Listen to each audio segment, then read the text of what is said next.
Blog Talk Radio. Welcome, world. Welcome once again to Tuesday Talk with Key West Lou. I am your host, Louis Patron. Another crazy week. We can't get away from them. Do you remember when you could sit down in front of your radio to listen or your television set to watch, and you had a mixture of all kinds of events around the world? Nothing desperate, nothing surrounding one person. Today's everything is Donald Trump, Donald Trump, Donald Trump. And as much as I try to exclude him from my shows, you can't. But I pick up something here or something there that I think people would be interested in. Items that would be major news items were it not for Donald Trump. So we're going to go around the world a little bit today. Tonight we're going to go to Augusta National Golf Club, the Philippines, Liberty University, Lincoln Memorial, Washington, Connecticut, Hollywood, Key West, and London. And we're going to start with the Masters Golf Tournament. The Masters is one of four majors in golf. Prestigious, the big. It's the Final Four in college basketball. It's Super Bowl. It's the World Series, okay? It's the tops. And every golfer hopes to win at least one golf major. The Masters begins this week on Thursday, and an issue has arisen, which has been resolved already, but it's something different. It involves John Daly. Remember John Daly? He's still around. He plays golf. He's a big, heavy-set, blonde guy. He had trouble early on with booze and drugs. Now he's sort of straightened out. But when he plays well, he plays very well, but he's gotten older. He's over 50. He plays now on the senior circuit also. And he's got a physical problem. He can't walk more than 6 holes. His left knee, he has a terrible arthritis problem. His meniscus has also been removed. He can't make 18 holes. He's been playing the senior circuit in a golf cart, from a golf cart. Absolutely a no-no. Remember back around 98 and 2002 or 12, a fellow by the name of Casey Martin, who couldn't walk, got permission to ride in a golf cart when he played, and he played 2 U.S. Opens in those 2 years. Well, and John Daly also happened to win this Masters, by the way, at one time many years ago. So he has a lifetime exemption to play. Anyhow, he goes to the PGA officials, and he has obtained permission to ride around on a golf cart instead of walking without a roof. Okay, he's going to be subjected to the sun, but not with his feet hitting the ground, other than to hit a ball and to putt. Well, Tiger Woods was asked about this, and his comment was, and I quote, "I walked with a broken leg, so." I walked with a broken leg, so. Remember the 2008 U.S. Open, Torrey Pines? Tiger Woods won. 18-hole playoff, and he won. He beat Rocco Mediate. It was a hell of a tournament. Somewhere along the line, while he was playing, one of his bones in his leg broke, and he had a painful, hard time. No one knew it. He kept it quiet. He finished it. He went into the 18-hole playoff the next day, played with pain, and won the tournament. So can you understand when Tiger Woods says, he's not saying it in a mean fashion, I played with a broken leg. What the hell's his problem? But anyhow, you're going to see him riding around during the Masters. I don't think it's right either. I think physically we all reach a point in our lives where it's no more. You can't do certain things. I'm 83. I can't do a hell of a lot of things. And you might just accept it, and you go on with that stage of your life, because every stage has other things you can do and enjoy. So I think it's wrong to permitting him to play. It gives him a distinct advantage. He will be less tired if he's riding instead of walking. That's not correct. It takes the levity, not the levity, but the even field situation or posture away from the game. Now we're going to the Philippines. The Philippines has as their president Rodrigo Duarte. Now you have to appreciate we have more and more despots in this world. We have more and more dictators or would-be dictators. We have more and more authoritarians. we have more and more Donald Trumps. Donald Trump wants to be a Putin. He wants to be Kim Jong-un. He wants to be Chai from China. He wants to be the president of Turkey. He wants to be all the bad guys, just like them. And you can't be. We aren't that way.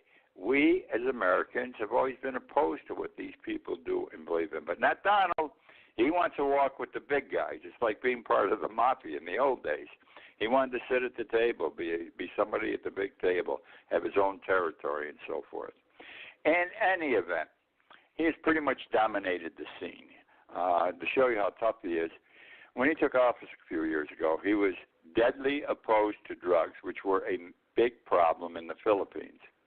No problem. He issued a law.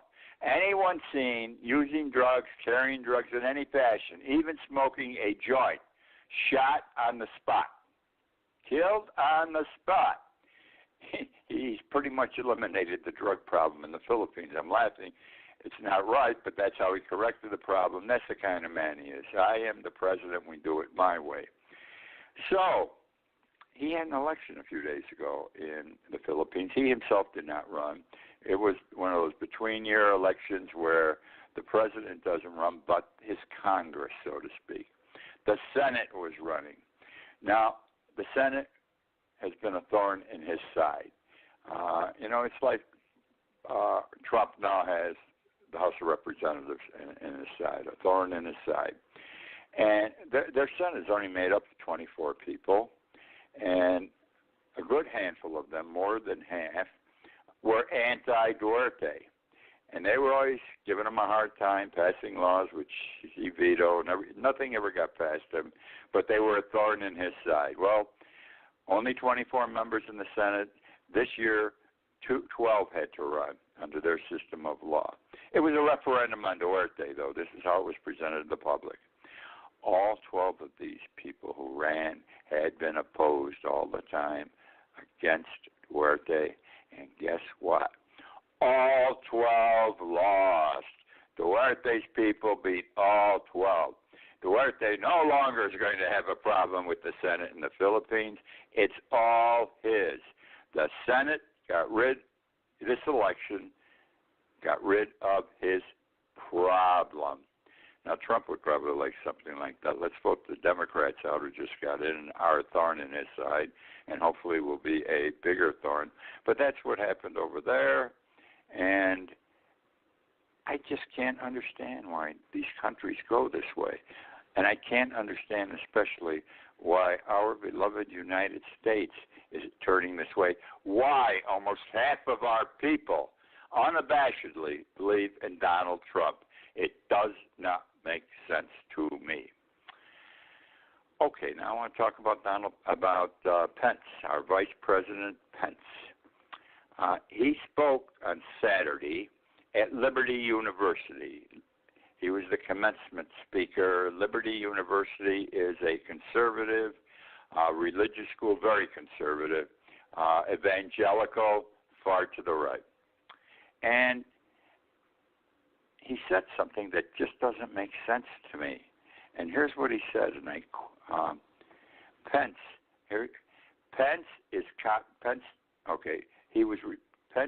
let me say this first.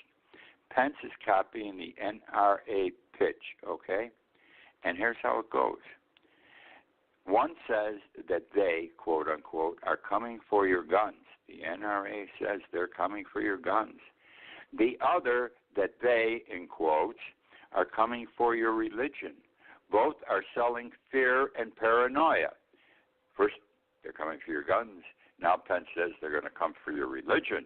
Because of your religion, you're going to be attacked. You're going to have to defend. You're going to have to fight. Where's this happening?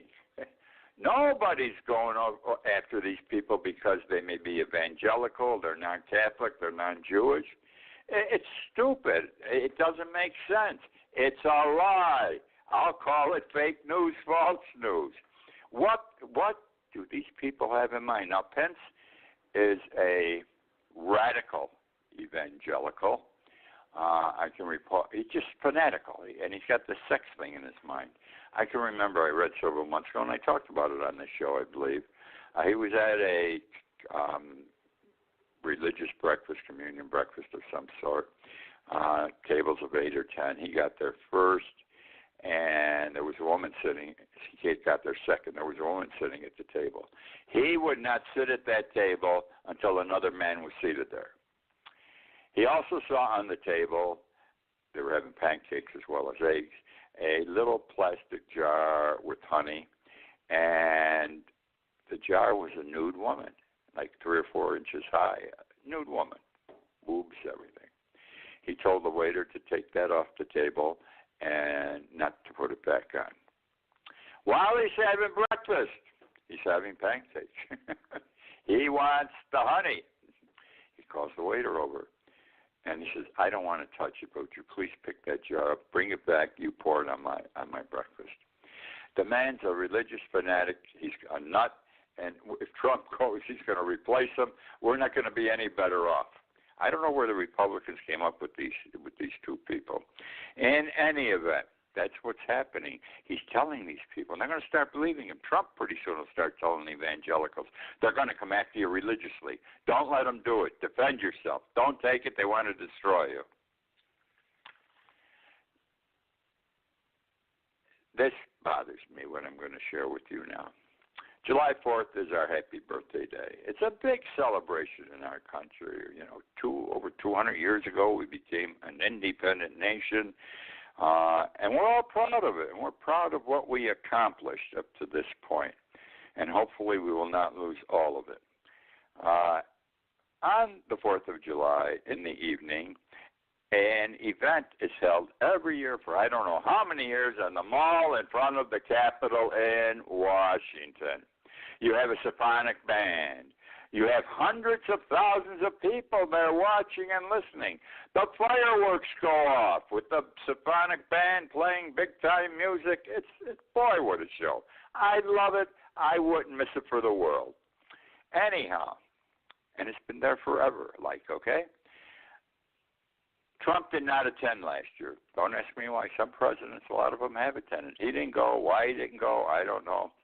He's a great American. He didn't go. Well, he wants to go this year.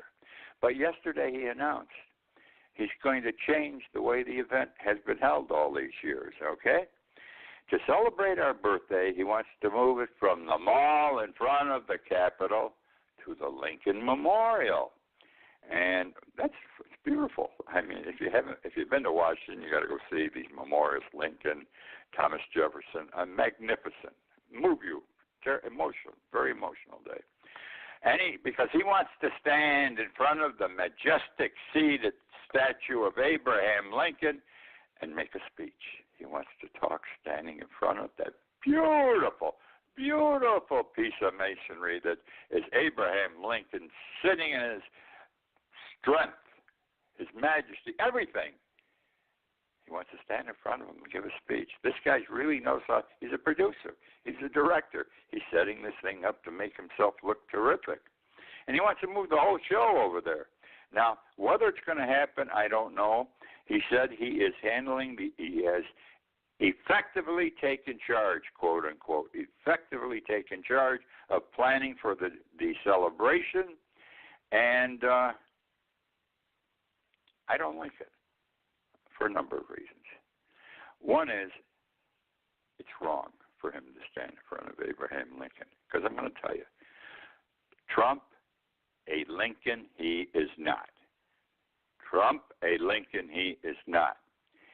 The other thing is July 4th should be a time to remember what binds us, what ties us together as a country, not exploit what divides us. That which ties us together, that's what it's about, not which divides us. And that's what he's doing. Dana Milbank, big-time national reporter, Washington Post, recently did an opinion piece in the Washington Post. And I'm going to quote it to you because it's disparaging of the president. And in 2 simple sentences, It says it all. It's not hard to understand. He wrote, and I quote, "Trump is the best thing since sliced bread." That's the first sentence. Trump is the best thing since sliced bread. Second sentence now.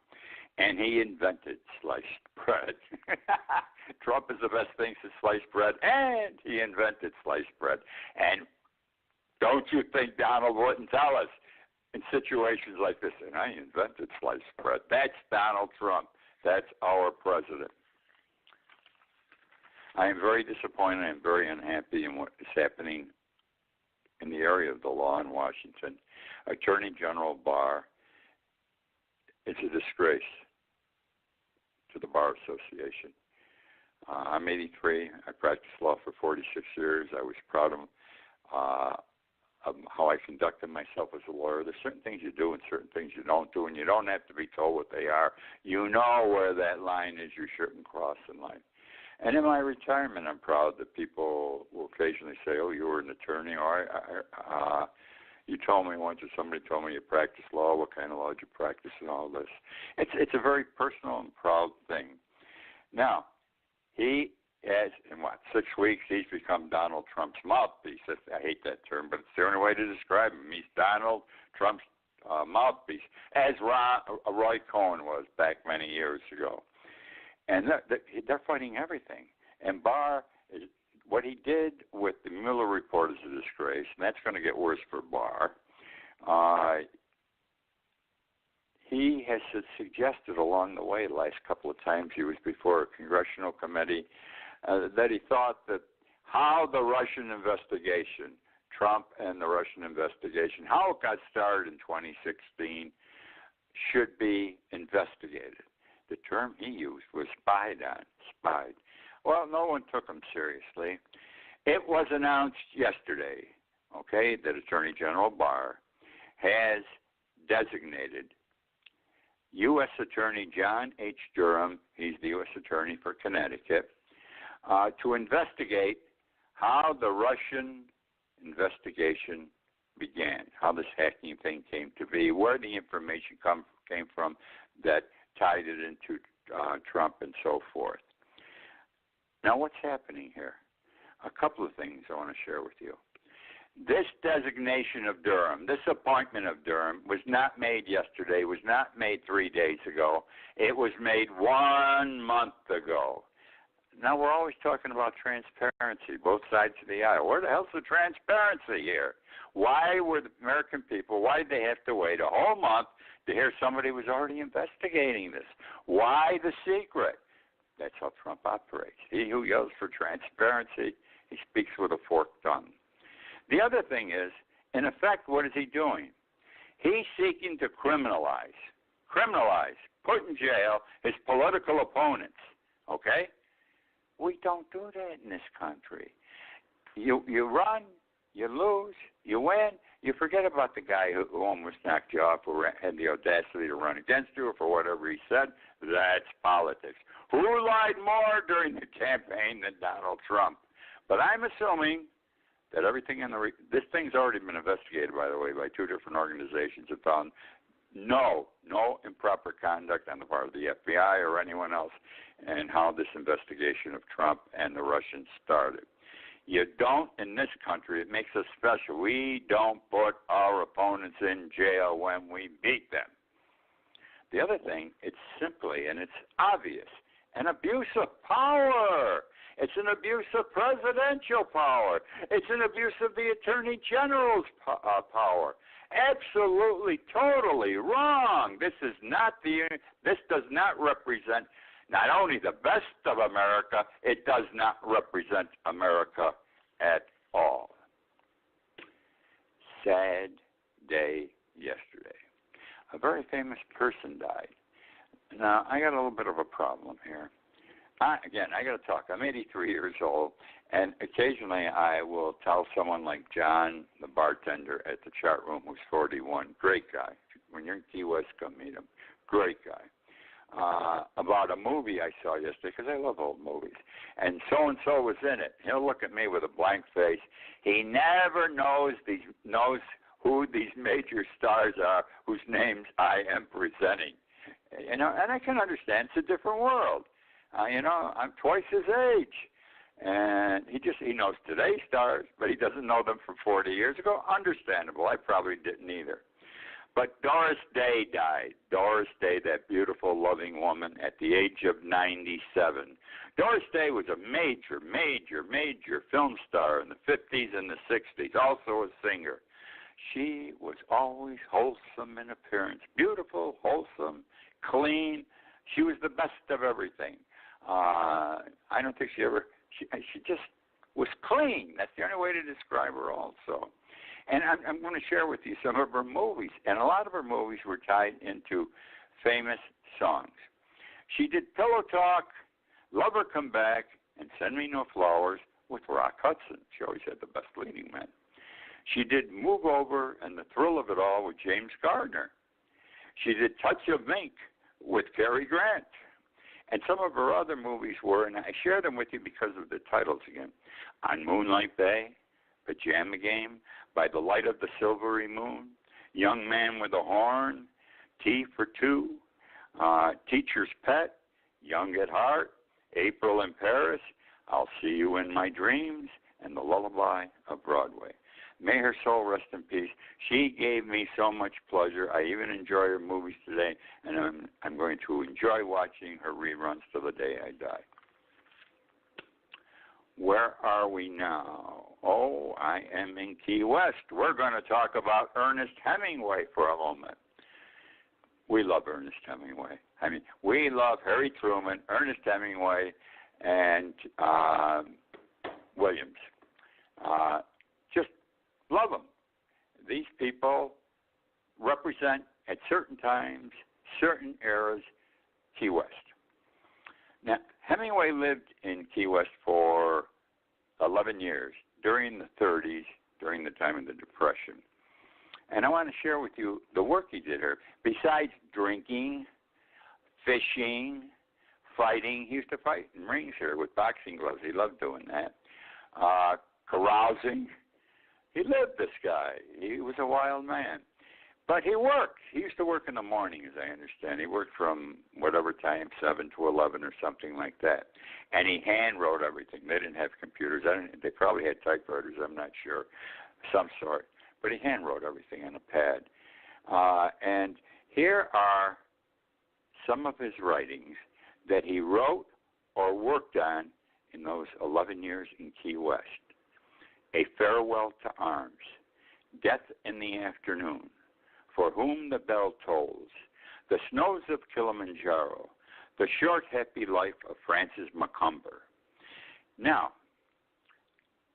Hemingway, in all his writings, never had a scene or a site for whatever he was talking about or having the people he had created chat, wherever they were seated, what they were doing, any place in the United States. They were always in Europe because he spent a lot of time in Europe. He loved Europe, except for one book, okay?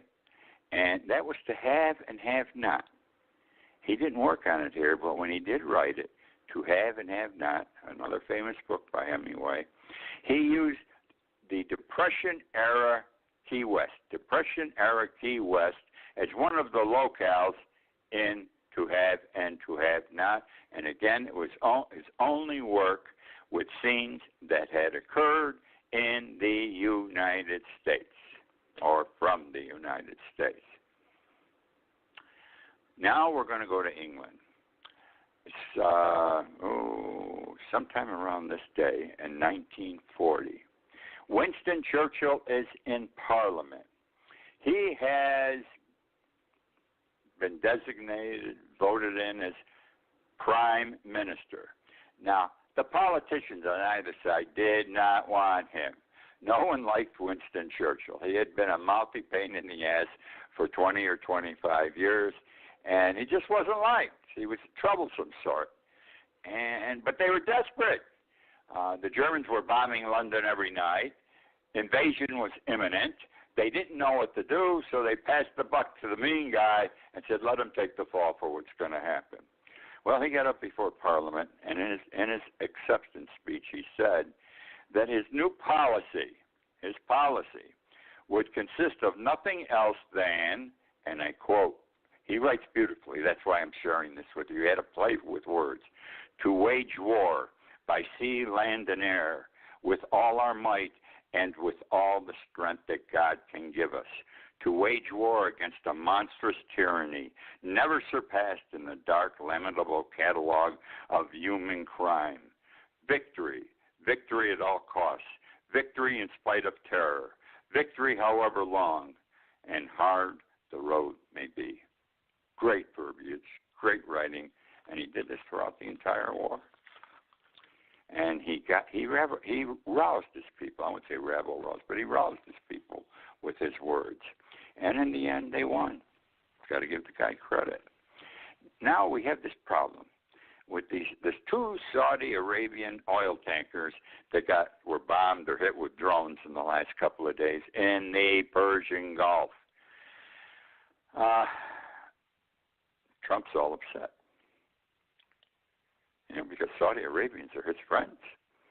And he says Iran did it. No one has proven yet that Iran did this. Iran hasn't taken credit either. But he blames it in Iran. Remember, he loves Saudi Arabia. He wants to go to war with Iran. He and John Bolton want to go. He said yesterday when he heard about this, and I quote, a bad problem.